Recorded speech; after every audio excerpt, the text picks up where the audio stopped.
Hello, I'm Refashionista Sheri, and if you love all things DIY, upcycling, vintage, thrifty flippies, all that kind of stuff, welcome. You're in the right place because every single week I share brand new rockin' Refashionista videos. So subscribe, throw me a like on your fave tutorials of mine, and be sure to share them with your online circles, and let's get everyone living a more sustainable lifestyle. Now, if you are totally digging my absolutely awesome upcycled granny square blanket cardigan with bell sleeves, I shall link that easy peasy tutorial for you down below. But I was thinking to myself, you know, it's the holiday season and I'm not really sure what tutorial to do, but then it hit me and I remembered that last year on the Boxing Day sales in the thrift store, I thrifted something awesome to transform this year. So let's go grab it. Now, clearly I have a lot of stuff in my fabric stash, so let's see if we can find it here. And ta-da! It is this most amazing vintage velvet fringy little tablecloth. And here it is, and this is what we are going to transform today. And I'm not quite sure what I'm gonna make out of it. We're gonna take it to the studio and see how the heck I can wear this. So let's get making. La la! And this is just so fantastic, and it is definitely that lovely vintage velvet. It's just, oh, I love it so much. And even the fringe, you can tell this is super, super vintage, which is awesome. I'm gonna say probably late 60s, early 70s, and it clearly is just like a little side tablecloth, and it's awesome and a little bit glam as well, I think, especially for the holiday season. But I was thinking it would make kind of a very cute little skirt because of the fringe, of course. But also, you know, if you fold it in half like this and then just kind of chop up one side, you can create yourself an adorable little cape. And then the chopped part would come like down here. And then it's kind of a no-sew, right? If you're using no-sew fabric. And I'll put the link down below to my fave no-sew fabrics for you. But if you remember, during my 30 days of refashions that I did a little while ago for my birthday month, I created these upsized vintage velvet trousers. Now, these are clearly super duper 80s, and they were also super duper tight on me. So I simply added some gorgeous velvet panels to the side, and now they fit perfectly and they're fabulous. But I think these plus this as a top is going to look absolutely fabulous together. And if you look here and the fringe and the red, it's very, very close to the same color. So they are definitely made for each other. So now let's go take the tablecloth and transform it into an absolutely fabulous shirt for me. For this hopefully quick and easy project, all you need is your cool little tablecloth and a shirt that fits you comfortably and loosely to use as a template. Oh, and of course, your sewing gear. Okay, so the very, very first thing we need to do is find the center of this tablecloth because that's where our neckline area is going to be. So you can see here, I have folded it in half with the right sides facing and all the edges here as evenly lined up as possible. Now, because this is vintage and clearly handmade, it's not 100% perfect, but you know what? It's good enough, and nothing needs to be perfect. And why is that? Because perfection is the enemy of good enough, right? Okay, then we're gonna fold it in half again, shake it down, go make it all nice and smooth. And you see this folded corner edge here that has the double fold on it? This should be pretty much the exact center of this tablecloth. So I'm just going to pop a pin in it. There we go. And when I open it up, yes, that looks, whoops, pretty centered to me. Alrighty, so now we've figured out the center. I have grabbed my comfy, wide shirt, which clearly, of course, this one is also very, very vintage, and it is part of a very cool set as well. Anyway, so I have my shirt inside out and pretty evenly folded in half as well. So I'm going to line up my folded collar with my pin there, so I have that pretty darn centered, and then I'm simply going to grab another pin and pop it right where my underarm seam falls. So I'm using this underarm seam as the template to create this underarm seam. Okay, so because I'm not exactly sure how this fabric is going to react when I cut it, because it is vintage velvet, so you truly never know if it's going to fall apart, fray, or absolutely nothing's going to happen because it'll end up being a non-fraying fabric. Who knows? Anyway, so I popped into my lovely little sewing drawer and grabbed this vintage marking chalk stone, and you guys remember these? I mean, I remember my grandma and my great aunts having loads of these, and sometimes they work and sometimes they don't, but let's just mark on here and see if it's going to work. Oh, it's working. It's working.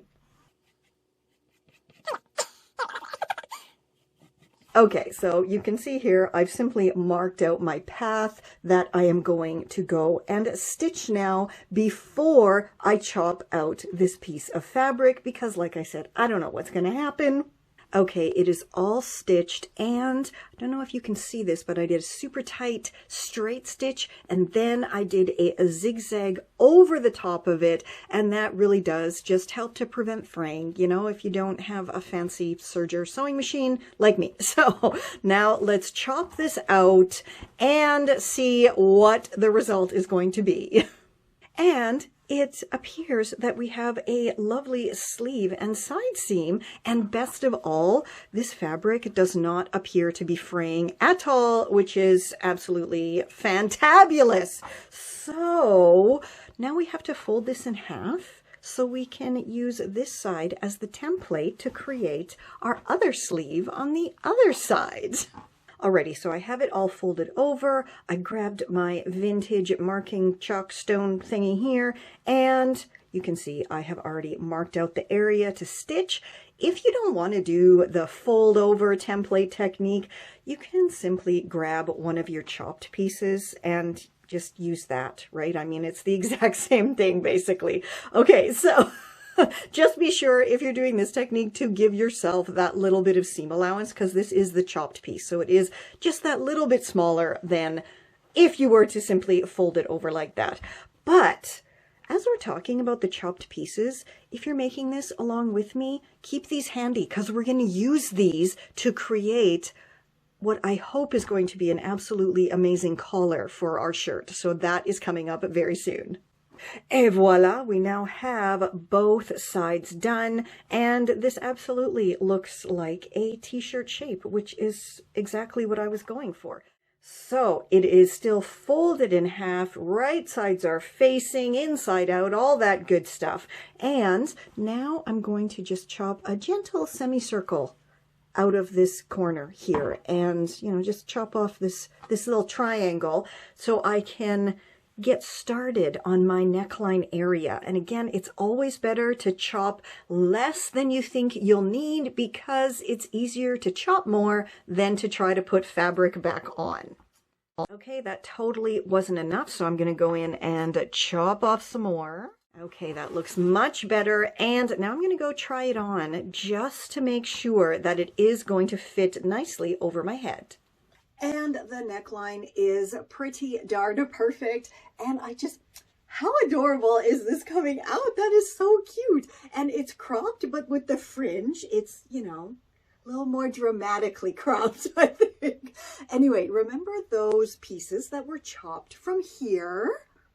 Right, so what I'm going to try to do with these is create some kind of interesting collar situation here, like maybe a bib collar. You go like that, that's almost like a sailor shirt, right? But like reversed, because that I guess would be in the back. But I could stitch all these together and make a big square collar, or maybe try to do like an asymmetrical. Oh yes, I think that's what we're gonna do. How cool does that look? Let's go do it.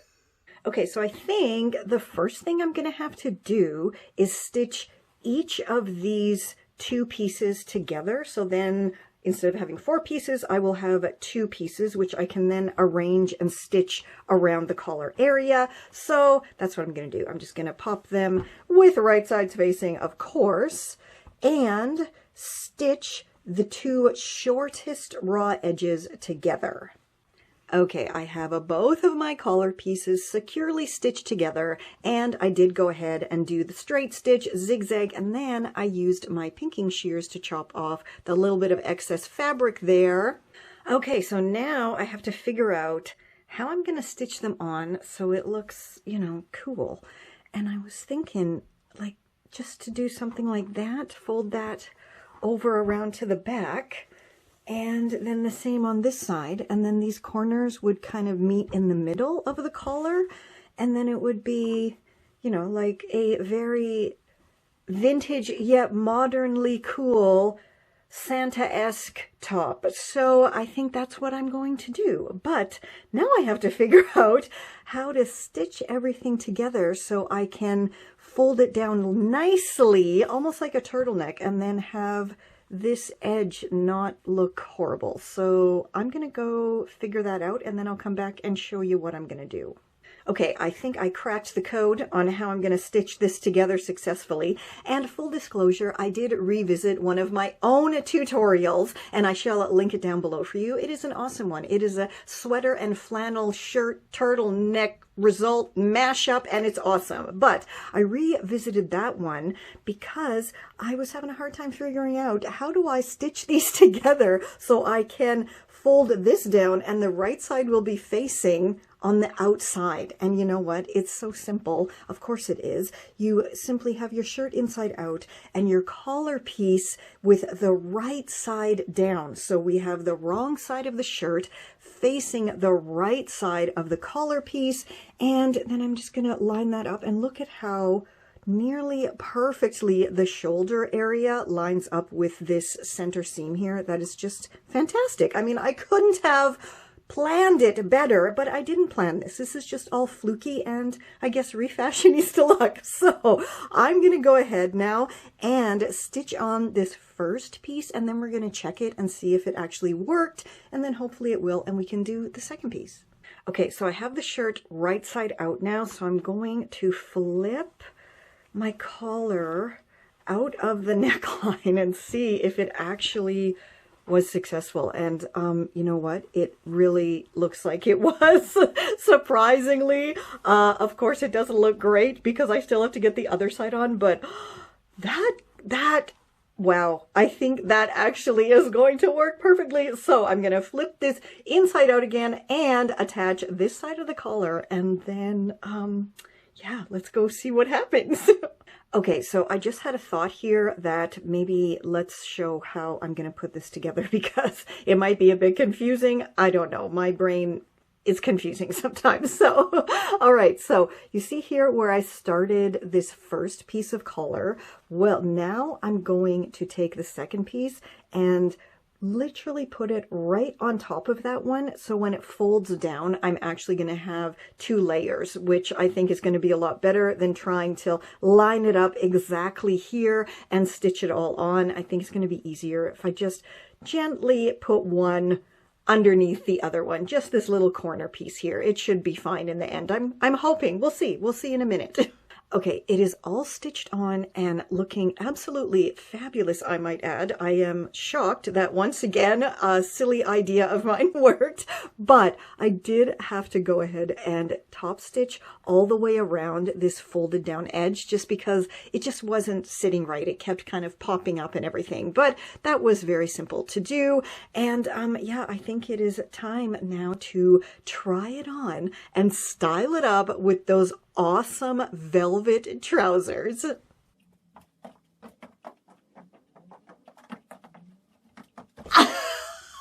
Another one that is so super cute. I mean, come on. Like, no words for how adorable this came out. The fringe is so perfect. I cannot get over how perfect this came out. And of course, a little fringe on the bottom as well. And you see, I put a little fancy Christmas pin here just to add a little bit more oomph, I guess, to this adorable little top. And everything just sits so nicely. I think in part because I did that top stitch around here. But come on, you guys. Let me know what you think of this. And if you're going to try to replicate this tutorial yourself, I think this would clearly work with any kind of just square tablecloth, especially if it's a little bit thicker. But I do think we're going to need to try this with a lace tablecloth, because wouldn't that be stunning? I just got to now go thrift myself a thick lace tablecloth. So stay tuned. I'm sure I'll be successful, and we'll do that coming up. So it's only a couple of days until this Refashionista's household will be filled with opening presents, eating too much food, and falling asleep right after dinner. But however you are celebrating, whichever festivities you have planned or are taking part in, I wish you a very happy and healthy and ginormously full-bellied holiday season. But if you still have a few nifty gifties that you need to put together, I have a wonderful, cheap and cheerful solution for you. And here's Guy to tell you all about it. Hey, yo, I'm Guy, and as you know, I handle logisticals and security for Refashionista Sheri. As you also know, it is the festive friggin' season, so happy holidays and all that. But you may be like Refashionista Sheri and myself, and you got a really tight budget, and you can't kind of celebrate the most consumerist time of year with buying. That's where Refashionista Sheri's Nifty, Thrifty DIY Gifts Ecourse comes in. It costs less than a trip to the thrift shop, and it shows you exactly how you can upcycle and refashion items you already have around your house to put together the most amazing gifts for every single person on your list. And best of all, it only costs $19.99. So what are you waiting for? Click that link, head on over there, check it out, and roll and make this a super sustainable holiday season. This is Confessions of a Refashionista.